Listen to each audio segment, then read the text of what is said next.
विधानसभा निवडणुकीच्या प्रचाराला अवघे 2 दिवस उरले असताना बार्शी तालुक्यातील अनेक गावात आता प्रचार शिगेला पोहोचलेले आहेत। माझ्यासोबत काही आता प्रचार करणारे लोक आहेत, राजाराव भाऊराव त्यांचे। काय सांगाल, काय राजभाऊच्या मागे तुमचं एवढं पाठबळ? राजभाऊंनी शेतकऱ्यांसाठी विकासाची सगळी कामं केलेली आहेत। उजनीचं लिफ्ट करून पाणी आणायला लागलेले आहेत। जवळजवळ 60% पाणी पूर्ण झालेलं आहे। मी स्वतः 1980 पासून राजकारणात आहे। 1980 ते आज ताब्यात म्हणजे 2024 पर्यंत कुणीही शेतकऱ्यांनी दुर्लक्ष केलेलं आहे। सोपल साहेबांनी गेले 30 वर्ष असेच शेतकऱ्यांना गोड बोलून पुढे ढकललेला आहे। परंतु ह्यांनी 2.5 ते 5 वर्ष आत म्हणजे 5 वर्ष ते 2.5 वर्ष शेवटच्या 4-4.5 कोटी निधी आणून रस्ते म्हणजे परिवहनासाठी रस्ते तयार केले, शेतीसाठी पाणी आणलं आणि पाणी आणून शेतकऱ्याचा उदरनिर्वाह शेतकऱ्यांना काही ना काहीतरी वाटायला लागले की आपण बाबा काहीतरी होणार आहे ह्यांच्यापासून आपला फायदा। त्यामुळे सगळे शेतकरी वर्ग जे आहे तो आम्ही ते सगळे त्यांना साथ देतो। दिलीप सोपलांकडून नेहमी आरोप होतात की राजभाऊ राऊत हे नेहमी गुंडापुंडाचं राजकारण करतात। नेमकं काय? 1980 पासून मी राजकारणात आहे। 85 पासून दिलीप सोपल बाबूराव गाडेगाव यांच्या विरोधात उभा राहिली होती। त्यावेळेस पासून जी ह्यांची गुंडगिरी चालू होती ते फक्त राजकारण गुंडगिरीवर होते। मी स्वतः माझ्या गावात जर पाहिलं तर आमच्या गावात जोपर्यंत सोपल साहेब आमदार होते तोपर्यंत गावात भांडणं होते। ज्यावेळेस सोपल साहेबांना इथं शेअर मिळाला, राजभाऊंनी शेअर दिला, त्यावेळेसपासून आमच्या गावात एकही यांची केस सुद्धा दाखल अद्याप झालेली नाही। म्हणजे गुंडगिरी ही सोपल साहेबांचीच आहे। त्यांनीच गुंड सांभाळले होते, तेच गुंडगिरी करत होते आणि ते गुंडगिरी ही करण्यासाठी राजभाऊ त्याला फक्त विरोध करीत होते। आणि राजभाऊंनी ह्या 5 वर्षात एकही केस राजभाऊ ह्यांच्यावर जसे केसेस झालेले आहेत, काढा आहेत, चोपडा प्रकरणात जवळजवळ 15-20 जण ते आत गेलेले होते, तसे राजभाऊचे एकही कार्यकर्ता गेलेला नाही। त्यामुळे त्याला गुंडगिरी मानताच येत, त्यांना विरोध केला ती गुंडगिरी। आणि सोपल साहेबांच्या भावासारखे सुद्धा गुंडगिरी प्रवृत्तीच आहे, तेच गुंडगिरी करतायत आणि फक्त भासवतात। आता त्या दिवशी आगळगावला जाताना मी स्वतः तिथे होतो, तर ते अगोदर ती खवळलं ना तर त्यांनी खवळलेलं आहे सुधीर भाऊनी आणि नंतर ही गोंधळ झालेला आहे। ते गुंडगिरी होऊ शकत नाही, फक्त तुम्ही असं करताय, गुंडगिरी करताय म्हणून त्याला विरोधी करताय, बाकी काही संबंध नाही। सर, सोपल साहेबांना पाण्यावर 6 टर्म राजकारण केलंय। त्यांनी बोलून दाखवलंय की एका टर्मला पैप आले म्हणायचे, एका टोटी फिरवायची, एका टर्मला पाणी आता आलं म्हणायचं। म्हणजे 6 टर्म त्यांनी पाण्यावर राजकारण केलं। आणि राजभाऊने 2.5 वर्षात 600 कोटी रुपये उपसा सिंचनाला मंजूर करून आणले आणि काम 700 कोटी प्रगतीपथावर काम आहे। आता एक 6 महिन्यात ते 4 ते 6 महिन्यात आमचे सगळे तलाव, साठवण तलाव आणि पाझर तलाव सगळे भरतील, आमचे सगळा शेतकरी सुखी होणार आहे। आणि राजभाऊ राऊत म्हणजे शेतकऱ्याचा असा महाराष्ट्रातला एकमेव आमदार आहे की शेतकऱ्यासाठी एवढं म्हणजे कष्ट करणारा म्हणा, अगर एवढे काळजी असणारा। बाजार समितीत शेतमालाला भाव दिला जात नाही? हो, आहे। व्यापाऱ्यापेक्षा राजभाऊ 50 ते 100 रुपये दरानं जास्त भाव काढतात, स्वतः येऊन उभा राहून सौदे काढतात। त्यामुळे ही त्यांचं फेक निगेटिव्ह आहे, त्यात काय म्हणजे अर्थ राहिलेला काय।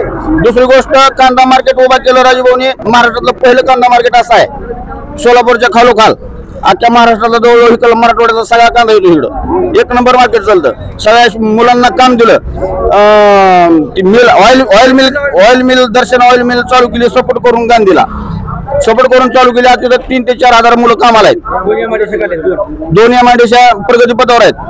आमच्या गावातला विषय म्हणताल तर इथं 100 ते 50 पोरं असे तुकार फिरायची, आज तुम्हाला एकही मुलगा दिसणार नाही, सगळे आपापल्या कामाला लागले। लक्ष्मी दुबईच्या माध्यमातून राजभाऊने मलई खाल्ले असं मलई जर खाल्ले असेल तर नाही, हे फक्त फेक आहे। मलई कोण खातो? मलई कोणी खाल्ली आजपर्यंत? आपल्या साखर खाण्याचा जर विषय बोलताल, अरे शुगर चालू केला, 10-10 हजार रुपये माझ्या शेतकऱ्याकडून घेतले शेअर्स म्हणून, आणि ते आम्ही कोर्टात गेलो, त्यांनी कारखाना आपले मालक पोट करून उसं घातले तिथे शेतकऱ्यांनी माझ्या, त्यांनी बिलं अडवले, सगळे बिलं दिलेच नाहीत। मग शेतकऱ्याच्या शिक्षणाचा प्रश्न असू द्या, कुणाचं खताचे पैसे असू द्या किंवा कुणाचा फी भरायची असू द्या, ती बिलं आल्यामुळे त्यांना भरलं झालं नाही आणि त्यांनी जमिनी विकून शेतकऱ्यांनी अक्षरशः इतकी वाट लागली त्यांनी आर्यन शुगरच्या मार्फत। मग आम्हाला काय पाहिजे? आमची उसळ, आमचा शेतीवर पोट, आम्ही शेतकरी माणसं, मग ह्यांना मत कशामुळे कशामुळे द्यायचे? तुम्ही म्हणताल सल्तनत कारखाना बंगारावर कोणी विकला? शेतकऱ्याचा होता. मग आता ह्यांना कुठल्या मुद्द्यावर निवडून द्यायचं?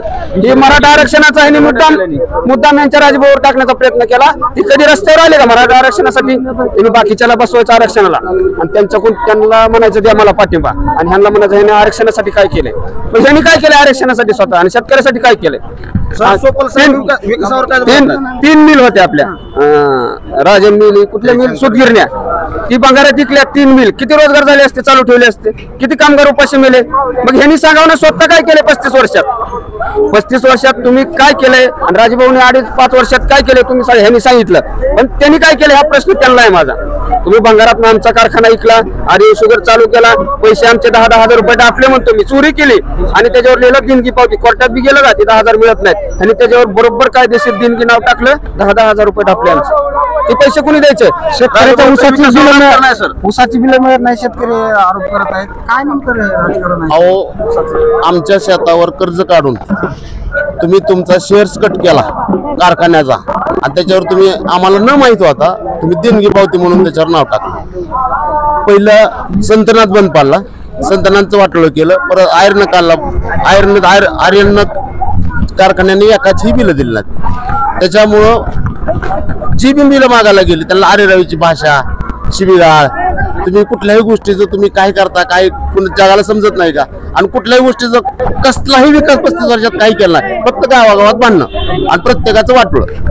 आमच्या मग काय होईल आता निवडणुकीमध्ये राजभाऊराव 30 ते 40,000 मतानं निवडून येणार. तुम्हाला 23 तारखेला मतपेटीतनं तुम्हाला त्याचं दर्शन घडेल. तुम्ही अगदी पायाला भिंगरी बांधून प्रचार करताय. काय नेमकं राजभाऊ तुमचं एवढं प्रेम? राजभाऊ विषयी बोलायचं म्हणजे झालं तर आज 1999 मध्ये हा चिन्ह होतं. पहिले 1999 मध्ये हा चिन्ह होतं. आमचे मास्तर जयकुमार बारंगुळे, उमेश मास्तर, विकास बारगुले, बिंदुमाळी, भया साळुंके, आम्ही बारका असताना आम्हाला मताचा अधिकार साई नव्हता, पण त्यावेळेस आम्ही राजभाऊ केले.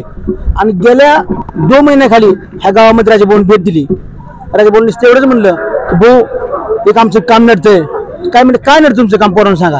त्यांना म्हणलं माझ्या गावाचं रुकुबाचं मंदिर आहे, ते अजून बांधलेलं नाही कोणी.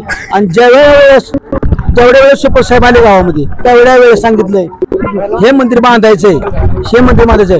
एकही वेळेस 5 नोव्हेंबरला बी एकदा मी आम्हाला मंदिर बांधलेलं नाही. पण राजभाऊंनी एकदा म्हणले हे मंदिर बांधायचे म्हणल्यानंतर 20 लाख रुपये माझ्या मंदिराला, माझ्या मंदिराला 23ला मतदान आहे आपलं, 20ला मतदान आहे. आता तुम्ही आताच मशीन घेऊन फिरताय. काय डेमो दाखवतो मी सगळ्याला. डेमो काय दाखवतो? आपल्या 2 मशीन आहेत, आपल्या इथं 2 मशीन आहेत.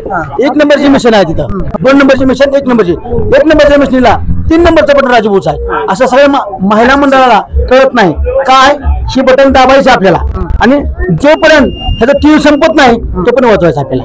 असं हे ह्याचा लुक आहे. हे म्हाताऱ्या माणसाला, वयोवृद्ध माणसं आहेत त्यांना कळत नाही, त्यांना दाखवते. आणि पहिलं कसं होतं, महिलेला 1,500 होते, पण आता 2100 रुपये आहेत. त्यामुळे महिलेला कुठे जेवढी अडचणीची गरज नाही, त्याला महाराजाची गरज नाही.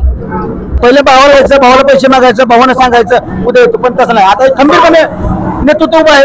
एकनाथ शिंदे साहेब जे उभं आहेत त्यांनी भावाचं काम कर्तृत्व पूर्ण पार पाडलेलं आहे. म्हणून याच्या महिला मंडळाला 2100 रुपये त्यांना दिले आहेत त्यांनी, आणि देणार आहेत. आणि ही आता जे माझं म्हणणं आहे आता बंद पडणार, बंद पड हा एक चिंब राबली ना, चिंब कधी बंद पडत नसते. तरी राजभाऊ राऊतांच्या कार्यकर्त्याचा उत्साह आणि दिलीपराव सोपलांनी लावलेला जोर यामध्ये आता समजणार आहे की येत्या 23 तारखेलाच की बार्शीचा आमदार कोण. काकासाहेब कांबळे, न्यूज लोकमंच, सेलगाव, बार्शी.